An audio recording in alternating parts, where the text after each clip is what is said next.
Bismillahirrahmanirrahim. Assalamualaikum warahmatullahi wabarakatuh. Waalaikumsalam warahmatullahi wabarakatuh. Iya. Apa kabar nih? Alhamdulillah baik, Mem. Alhamdulillah. Nah, makasih ya udah hadir pada pembelajaran lab teaching pada pagi hari ini. Nah, sebelum kita memulai, marilah kita berdoa terlebih dahulu. Oke, doa dimulai.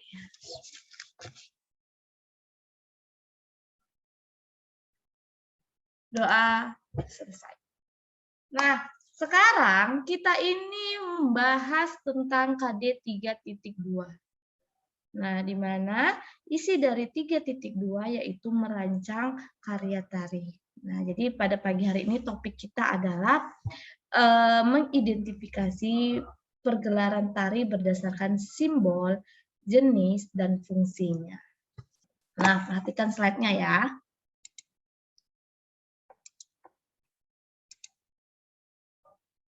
Oke, slide-nya udah nampak belum? Masih loading, Mem. Oh, masih loading ya, udah tunggu dulu. Udah nampak, Mem. Udah ya?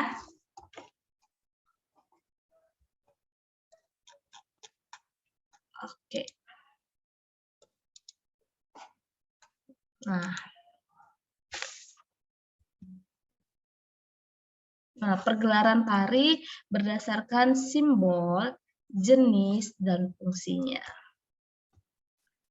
Nah, yuk, apa sih simbol itu? Apa sih simbol tari? Ada yang bisa mencoba jawab, membantu saya memahaminya, atau membantu teman-teman yang lain, ada yang bisa jawab? Apa sih simbol tari itu? Ayo, ada Siska, ada Anissa. Simbol itu apa? Seperti tanda, Mem. Tanda. Ada lagi? Hanya tanda aja? Makna yang lambang, Mem. Ini, Mem. Apa Ulul Azmi? Makna yang terdapat dalam tariannya, Mem. Iya, jadi simbol dalam tari itu adalah segala yang terdapat dalam tari yang memiliki makna atau cerita.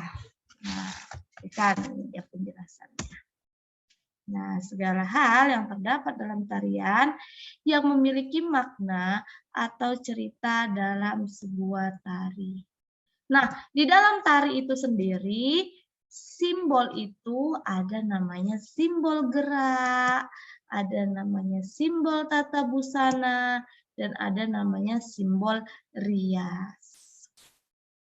Nah, kita akan bahas nih satu-satu apa itu simbol gerak, apa itu simbol busana, dan apa itu simbol rias.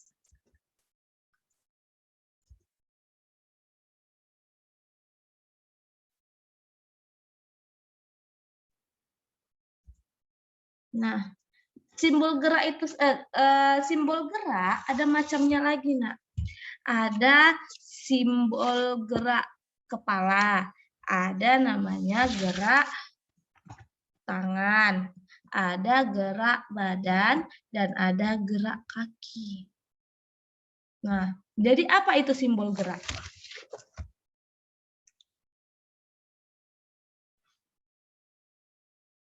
Bentuk gerakannya, Mem.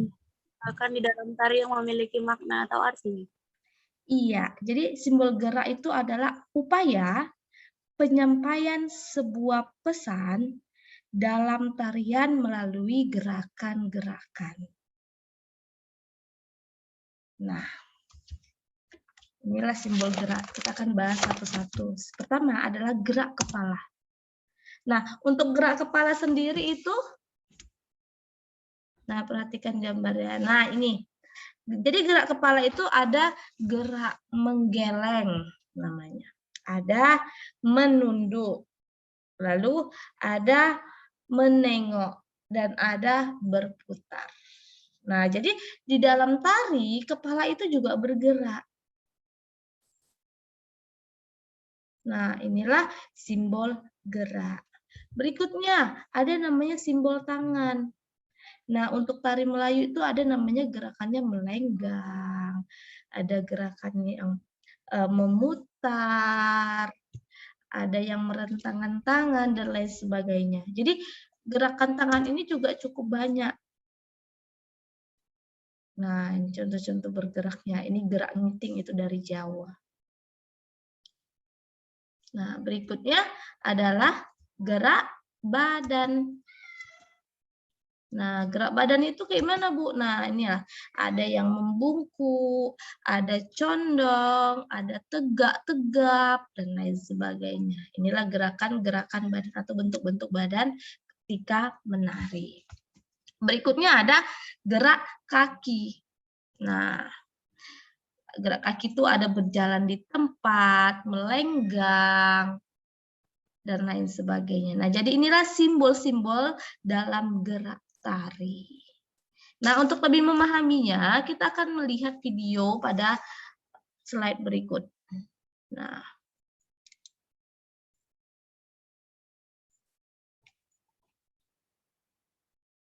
perhatikan ya.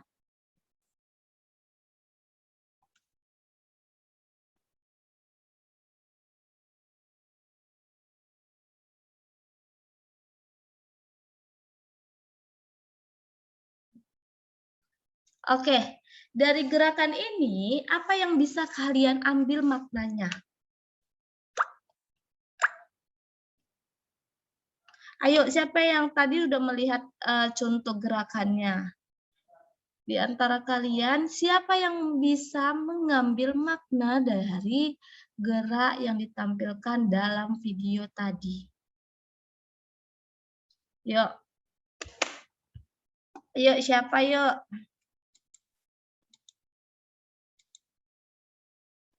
Saya tanya aja lah. Khairul Mustaqim. Maaf Bu, tadi apa gambarnya patah-patah sih Bu? Patah-patah, saya ulangin. Saya Mungkin ulangin jaringan. ya. Saya ulangin ya. Nah, inilah gerakannya. Kita ulangin. Masih patah-patah Bu. Masih patah-patah? Siapa lah yang jelas? Fikri Anwar. Fikri Anwar. Fikri Anwar, nggak ada orangnya ya? Ada, Mem. Oh, ada. Nah, apa yang bisa kamu maknai dari gerakan ini? Ini adalah gerakan apa gitu, yang menyerupai apa gitu? Itu videonya patah-patah, Mem. Oh, patah-patah semua. Aduh. Siapa yang sinyalnya bagus ini? Ulul Azmi. Ulul Azmi. Ya, Mem. Sama, Apa? Mem. Sama, patah-patah juga. Nah, ini kita perhatikan sama-sama ya. Nah, ini adalah salah satu motif gerak dari tari Pak Dairi. Nah, di mana ini adalah gerakan kepak sayap. Jadi, maknanya adalah menyerupai seekor burung. Paham ya? Nah, ini sayapnya yang dikepak-kepakkan. Oke.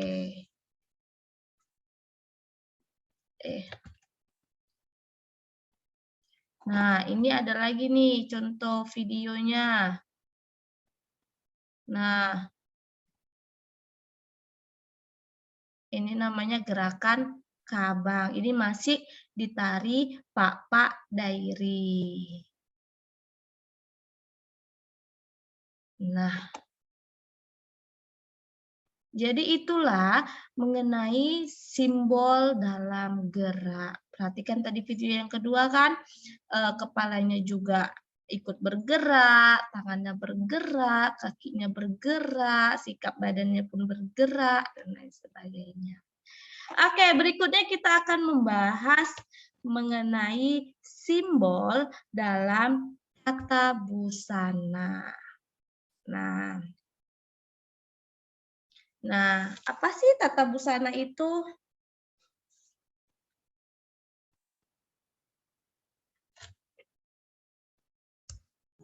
Tata busana adalah segala hal yang mengenai tentang kostum dari penarinya gitu, Mem. Iya, jadi yang mengenai tentang kostum dari yang dikenakan penarinya. Nah, jadi simbol dalam tata busana itu akan membuat pemirsanya atau penontonnya atau penikmat seninya itu lebih mudah menginterpretasikan cerita yang ada.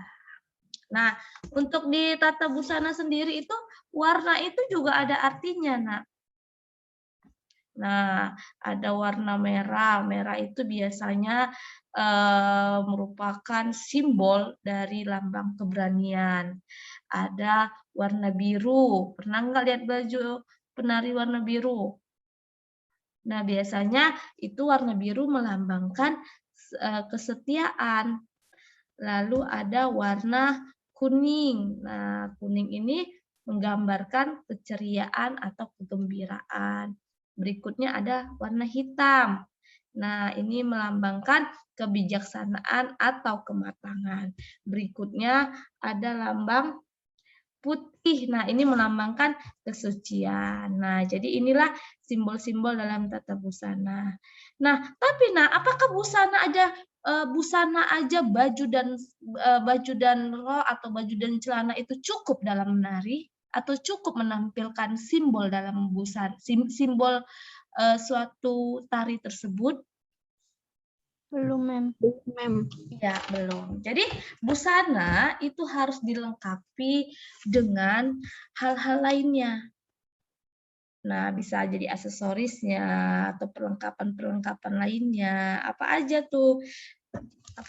Misalnya ditambahin ulosnya, ditambahin aksesorisnya. Oh, ini biar nampak nih perempuan Batak, kita pakaikanlah sortalinya gitu dia. Paham ya? Untuk simbol tata busana ya. Ada pertanyaan?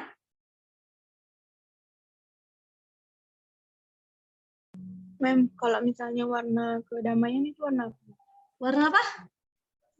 Kedamaian, Mem. Warna putih. Kedamaian itu warna putih juga bisa. Kesucian, kedamaian itu warna putih. Nah, berikutnya. Nah, yuk, ada yang tahu ini busana dari etnis mana? Lampung. Kok bisa ke Lampung? Ayo, ada yang tahu? Ini ada bulangnya loh. Tailing Apa? Dari Toba. Iya, Mandailing. Nah, berikutnya. Nah, ini etnis dari mana nih? Baju etnis dari mana? Batak, Mem. Batak apa? Toba, Mem. Ya, Toba. Nampak ya, di sini ada ulos Toba, menggunakan sortali. Nah, ini adalah baju penari dari etnis Toba. Berikutnya, nah ini dari mana nih? Tengok tudungnya. Dairi, Mem. Bukan, Nak. Ini dari Karo. Batak Karo, ya. Nah, tudungnya seperti ini. Nah, ini dari mana nih? Tengok topinya tuh bentuknya apa, gimana. Simalungun bukan sini. Iya, Simalungun. Nah, ini baju tari dari etnis Simalungun. Nah, berikutnya. Nah, ini apa? Ini baju etnis dari Pak Dairi. Nah, jadi inilah baju-baju etnis yang ada di Sumatera Utara. Ada Toba, Mandailing, Karo, Simalungun, dan Pak Dairi. Ini adalah 5 Batak. Oke, berikutnya. Nah, kita udah membahas tentang simbol dari tata busana. Berikutnya kita akan membahas tentang simbol rias. Nah, pernah nggak lihat pertunjukan tari, tapi nggak hanya menggunakan busana, dia juga ada make-up-nya. Pernah? Pernah, Mem, hampir semua. Begitu. Nah, jadi tata rias itu juga nggak kalah penting, Nak, dari simbol-simbol lainnya. Nah, misalnya pernah lihat tari Jaipong? Pernah di TV. Pernah ya, di TV nggak apa-apa. Nah, jadi tari Jaipong itu tata rias wajahnya itu sangat kontras. Nah, kenapa? Nah, karena ekspresi penarinya itu harus dibuat sangat-sangat jelas. Nah, apalagi kalau pertunjukannya itu menggunakan lighting atau tata cahaya. Jadi make up-nya itu harus kontras. Nah, perhatikan nih. Nah, ini ada make up-nya. Ini biasanya ini adalah make up pada tari barong. Apa itu Bu tari barong? Nah, jadi tari barong ini adalah tari yang berasal dari Bali. Nah, di mana ini menceritakan tentang mitologis gambaran binatang beruang yang memiliki kekuatan gaib dan dianggap dapat melindungi manusia. Inilah. Nah, berbeda kan dengan yang lainnya. Nah, dan ini. Nah, jadi simbol rias ini juga ada fungsinya masing-masing, Nak. Nah, apa Bu fungsinya? Nah, yang pertama itu fungsi konstitutif. Apa itu fungsi konstitutif? Nah, biasanya ini yang berkaitan dengan kepercayaan, nah seperti agama dan lain sebagainya. Berikutnya ada fungsi rias sebagai kognitif. Nah, ini berkaitan dengan ilmu pasti. Lalu ada lagi moral. Nah, ini berkaitan dengan norma dan moral. Berikutnya ada ekspresif. Nah, jadi fungsi simbol rias sebagai ekspresi. Nah, itu berkaitan dengan mengungkapkan perasaan. Nah, ini ya, simbol inilah simbol fungsi dari simbol dalam rias. Yang tadi Ini yang apa? fungsi kognitif tadi berkaitan dengan apa? Fungsi kognitif tadi berkaitan dengan ilmu pasti. Nah, contohnya begini nih. Ilmu pasti itu apa?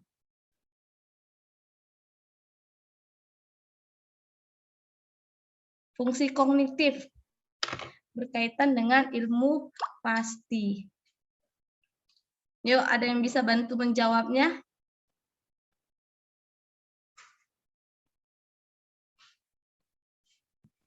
Menurut saya, Mem, ilmu kognitif dalam arti ilmu pasti itu misalnya kayak ilmunya itu nggak terlalu berkembang, Mem, nggak kayak di bagian lainnya kayak kuantitatif tadi dan lain-lainnya itu jadi kurang ini, Mem, pasti gitu, Mem, kayak eksakta gitu, Mem.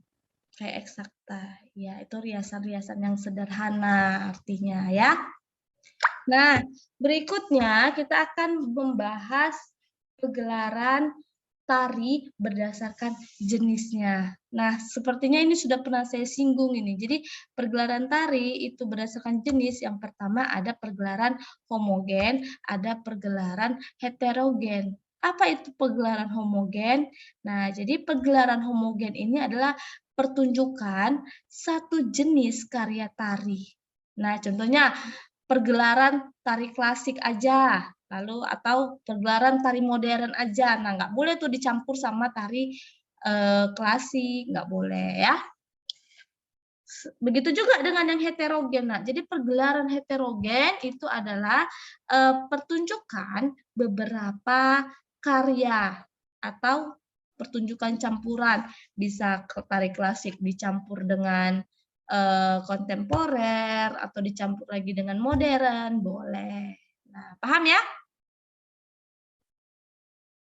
Pahamnya. Nah, apa aja itu? Nah, inilah dia ada pergelaran tunggal, ada kelompok. Nah, maksudnya apa ini? Nah, jadi pergelaran tunggal ini yaitu hanya menampilkan satu orang pengkarya saja atau satu orang koreografer aja.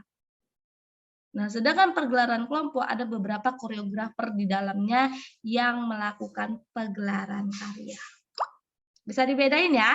Ini berdasarkan jumlah pesertanya tadi. Tadi yang pertama berdasarkan jenisnya. Bisa dipahami? Bisa, Mem. Bisa, Mem. Oke. Berikutnya ada namanya berdasarkan jumlah penarinya. Nah, ada jumlah penarinya. Apa aja itu? Ada tunggal, ada berpasangan, dan ada kelompok. Nah, inilah pegelaran tari berdasarkan jumlah penarinya. Paham? Paham, Mem.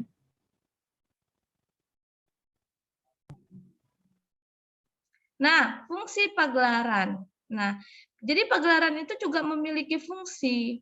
Apa aja itu fungsinya, Bu? Ada namanya fungsi sebagai media ekspresi diri. Apa maksudnya itu? Sebagai media ekspresi diri. Sebagai tempat untuk dia meluapkan Mem, ekspresi dirinya untuk Iya. diperlihatkan pada orang lain, Mem. Iya, jadi ini adalah media pagelaran untuk mengekspresikan dirinya melalui karya tari. Nah, berikutnya ada sebagai media komunikasi. Nah, jadi sebagai media komunikasi ini adalah melalui pergelaran koreografer itu dapat menyampaikan pesan-pesan, baik itu pesan sosial, itu kepada siapa? Kepada penikmat seni atau kepada penonton atau kepada masyarakat yang melihat pertunjukan tersebut. Lalu sebagai apa lagi? Sebagai pengembang bakat. Nah, apa maksudnya pengembangan bakat? Sebagai media untuk tempat dia mengembangkan bakatnya, Mem. Untuk misalnya dia udah punya bakat menari, nah di sinilah dia mengembangkannya untuk diperlihatkan kepada orang lain, Mem. Iya, jadi di pagelaran inilah yang dia bisa mengembangkan melalui pagelaran inilah salah satunya dia dapat mengembangkan bakatnya. Lalu sebagai apa lagi? Lalu sebagai media apresiasi. Nah, apa itu media apresiasi? Supaya penontonnya itu bisa mengapresiasinya, Mem, memberikan kritik, saran, dan lain-lainnya, Mem, menilainya gitu. Iya, tujuannya apa? Untuk menciptakan karya yang jauh lebih baik lagi. Oke?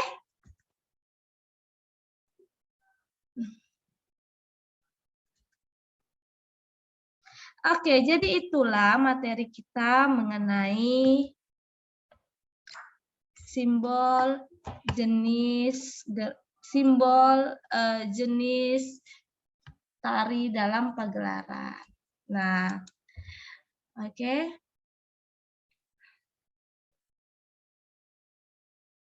Nah, semoga kalian bisa memahaminya dan jangan lupa kerjakan psikologinya ya. Nah, saya akhiri. Sekian. Assalamualaikum warahmatullahi wabarakatuh. Waalaikumsalam warahmatullahi wabarakatuh.